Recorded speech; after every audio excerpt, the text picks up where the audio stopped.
श्री दुर्गा कवच। ओम नमः चंडिकाय। ओम चंडिका देवी को नमस्कार। मार्कंडेय जी ने कहा, पितामह, जो इस संसार में परम गोपनीय तथा मनुष्यों की सब प्रकार से रक्षा करने वाला है, जो अब तक आपने किसी दूसरे के सामने प्रकट नहीं किया हो, ऐसा साधन कोई मुझे बताइए। ब्रह्मा जी बोले, ब्राह्मण, ऐसा तो साधन एक देवी का कवच ही है, जो गोपनीय से भी परम गोपनीय, पवित्र तथा संपूर्ण प्राणियों का उपकार करने वाला है। महामुनि, उसे श्रवण करो। देवी के 9 नाम हैं, जिन्हें 9 दुर्गा कहते हैं। उनके पृथक पृथक नाम बतलाए जाते हैं। प्रथम नाम शैलपुत्री है, दूसरी माता का नाम ब्रह्मचारिणी है, तीसरी माता को चंद्रघंटा के नाम से जाना जाता है, चौथी माता को कुष्मांडा कहते हैं, 5वीं दुर्गा का नाम स्कंद माता है, देवी के 6ठे रूप को कात्यायनी कहते हैं, 7वां कालरात्रि, 8वां स्वरूप महागौरी के नाम से प्रसिद्ध है, 9वीं दुर्गा का नाम सिद्धिदात्री है। ये सब सर्वज्ञ महात्मा वेद भगवान के द्वारा ही प्रतिपादित हुए हैं। जो मनुष्य अग्नि में जल रहा हो, रणभूमि में शत्रुओं से घिर गया हो, विषम संकट में फंस गया हो, तथा इस प्रकार भय से आतुर होकर जो भगवती दुर्गा की शरण में प्राप्त हुए हों, उनका कभी कोई अमंगल नहीं होता। युद्ध के समय संकट में पड़ने पर भी उनके ऊपर कोई विपत्ति नहीं दिखाई देती। उन्हें शोक, दुख और भय की प्राप्ति नहीं होती। जिन्होंने भक्ति पूर्वक देवी का स्मरण किया है, उनका निश्चय ही अभ्युदय होता है। देव श्री जो तुम्हारा चिंतन करते हैं, उनकी तुम निसंदेह रक्षा करती हो। चामुंडा देवी प्रेत पर आरूढ़ होती हैं, वाराही भैंसे पर सवारी करती हैं, ऐन्द्री का वाहन ऐरावत हाथी है, महेश्वरी वृषभ पर आरूढ़ होती हैं और कौमारी का वाहन मयूर है।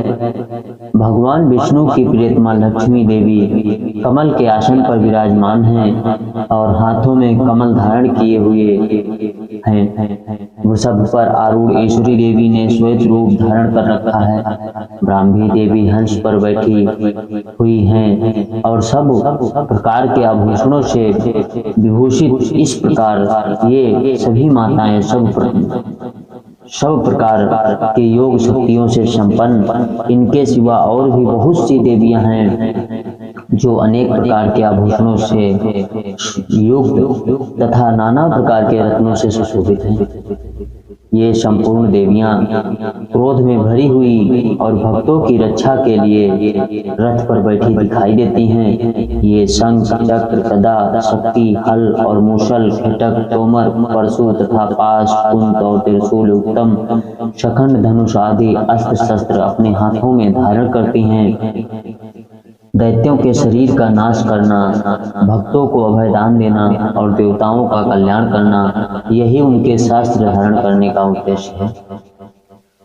कवच आरंभ करने से पहले इस प्रकार प्रार्थना करनी चाहिए। महान रौद्र रूप, अत्यंत घोर पराक्रम, महान बल और महान उत्साह वाली देवी, तुम मेरे महान भय का नाश करने वाली हो। तुम्हें नमस्कार है।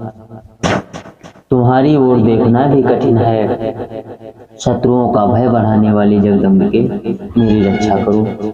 पूर्व दिशा में ऐन्द्री इंद्र शक्ति मेरी रक्षा करे। अग्नि कोण में अग्नि शक्ति, दक्षिण दिशा में वाराही तथा नैत्रज्ञ कोण में खड्गधारिणी मेरी रक्षा करे।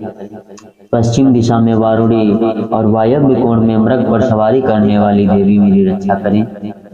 उत्तर दिशा में कौमारी और ईशान कोण में शूलधारिणी देवी रक्षा करें। ब्रह्माणी, आप तुम मेरे ऊपर की ओर से रक्षा करो। वैष्णवी देवी मेरे नीचे की ओर से रक्षा करें। इसी प्रकार शव को अपना वाहन बनाने वाली चामुंडा देवी दशों दिशाओं में मेरी रक्षा करें। जया आगे से और विजया पीछे की ओर से मेरी रक्षा करें। वाम भाग में अजिता और दक्षिण भाग में अपराजिता रक्षा करें। उद्धोतनी शिखा की रक्षा करें। उमा मेरे मस्तक पर विराजमान होकर रक्षा करें। ललाट में मालाधारी रक्षा करें। यथस और यथस्विनी देवी भौहों की का संरक्षण करें। भौहों के मध्य भाग में त्रिनेत्रा और नथनों की यम घंटा देवी रक्षा करें। दोनों नेत्रों के मध्य भाग में शंखनी और दोनों कानों में द्वारवासिनी देवी रक्षा करें। कालिका देवी कपोलों की तथा भगवती सांकरी कानों के मूल भाग की रक्षा करें। नासिका में सुगंधा और ऊपर के ओष्ठ में चर्चिका देवी रक्षा करें। नीचे के ओष्ठ में अमृतकला तथा जिह्वा में सरस्वती देवी रक्षा करें। कौमारी दांतों की रक्षा करें और चंडिका कंठ प्रदेश की रक्षा करें। चित्र घंटा गले की घंटी की और महामाया तालु में रहकर रक्षा करें। कामाक्षी कोठी की और सर्वमंगला मेरी वाणी की रक्षा करें। भद्रकाली ग्रीवा में और धनुर्धरी पृष्ठवंश मेरुदंड में रहकर रक्षा करें। कंठ के बाहरी भाग में नील ग्रीवा और कंठ की नली में नल कुबरी देवी रक्षा करें। दोनों कंधों में खैग्नी और मेरी दोनों भुजाओं की वज्र धारणी रक्षा करें। दोनों हाथों में दंडनी और उंगलियों में अंबिका देवी रक्षा करें। शूलेश्वरी नखों की रक्षा करें। कुलेश्वरी कुक्षी पेट में रहकर रक्षा करें। महादेवी दोनों स्तनों की और शोक विनाशिनी देवी मन की रक्षा करें। ललिता देवी हृदय में और शूलधारिणी देवी उदर में रहकर रक्षा करें। नाभि में कामिनी और गुहे भाग की गुहेश्वरी रक्षा करें। पूतना और कामिका लिंग की और महिष वाहिनी गुदा की रक्षा करें। भगवती कटी भाग में और विंध्यवासिनी घुटनों की रक्षा करें। संपूर्ण कामनाओं को देने वाली महाबला देवी दोनों पिंडलियों की रक्षा करें। नारसिंही दोनों घुटियों की और तेजस्वी देवी दोनों चरणों के पृष्ठभाग की रक्षा करें। श्री देवी पैरों की उंगलियों और तालवासिनी पैरों के तलुओं में रहकर रक्षा करें। अपनी दाढ़ों के कारण भयंकर दिखाई देने वाली दृष्टा कराली देवी नखों की और ऊर्ध्वकेशनी देवी केशों की रक्षा करें। रोमावलियों के छिद्रों में कौबेरी और त्वचा की बाघीश्वरी रक्षा करें। पार्वती देवी रक्त मंजा वशा मांस हड्डी और मैदे की रक्षा करें। आंतों की कालरात्रि पित्त की मुक्तेश्वरी रक्षा करें। मूलाधार में आदि में स्थित कमल केशों में पद्मावती देवी रक्षा करें। चूड़ामणि देवी स्थित होकर रक्षा करें।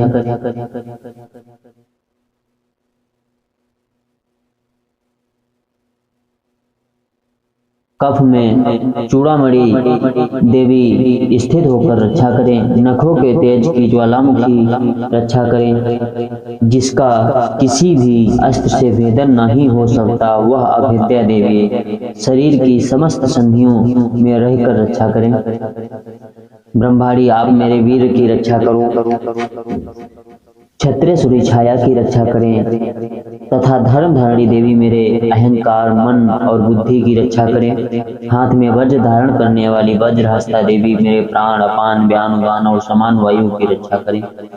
कल्याण से शोभित होने वाली भगवती कल्याण शोभना मेरे प्राण की रक्षा करें। इस रूप गंध रस शब्द और स्पर्श इन विषयों को अनुभव करते समय योगिनी देवी रक्षा करें तथा सतोगुण रजोगुण तमोगुण की रक्षा सदा नारायणी देवी करें। बाराही आयु की रक्षा करें। वैष्णवी धर्म की रक्षा करें। चक्रिणी चक्र धारण करने वाली देवी यश कीर्ति लक्ष्मी धन तथा विद्या की रक्षा करें। इंद्राणी आप मेरे गोत्र की रक्षा करो।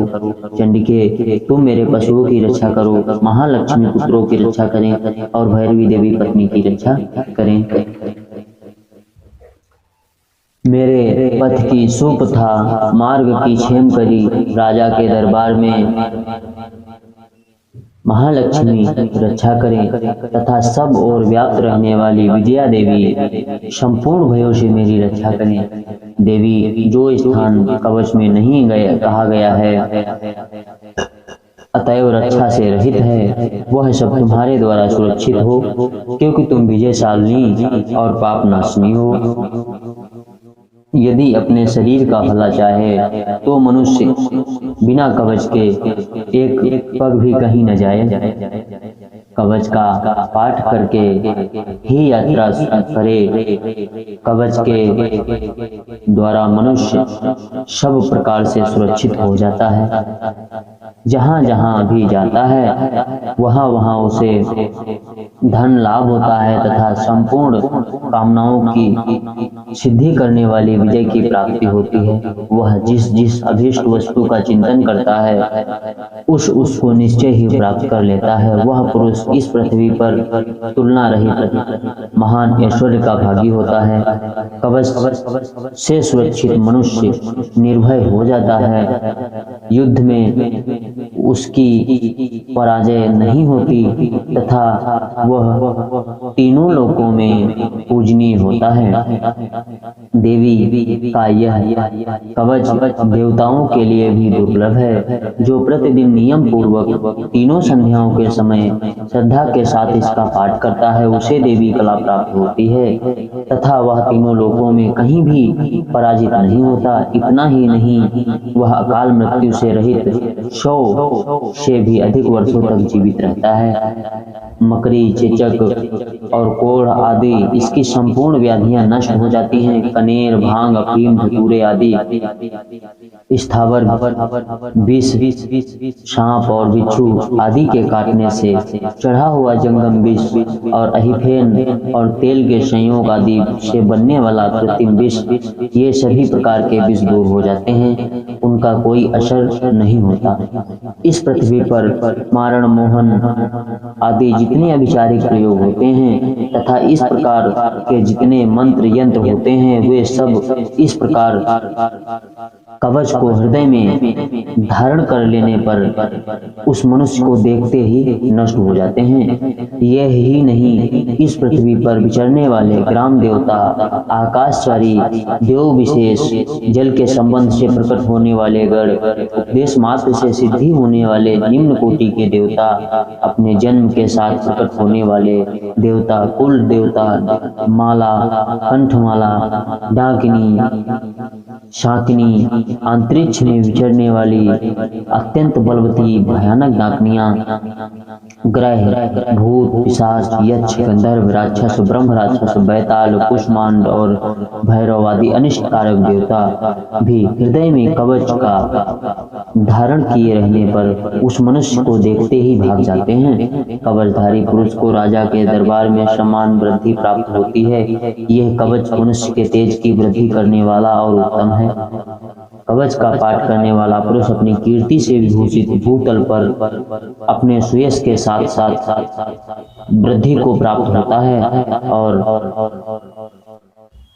पहले कवच का पाठ करके उसके बाद सप्तशती चंडी का पाठ करता है। उसकी जब तक वन, पर्वत, काननों सहित यह पृथ्वी टिकी रहती है तब तक यहाँ पुत्र, पौत्र आदि संतान परंपरा बनी रहती है। फिर देह का अंत होने पर वह पुरुष भगवती महामाया के प्रसाद से उस नित्य परम पद को प्राप्त करता है जो देवताओं के लिए भी दुर्लभ है और वह नित्य रूप धारण करके करता है और कल्याणमय शिव के साथ आनंद का भागी होता है।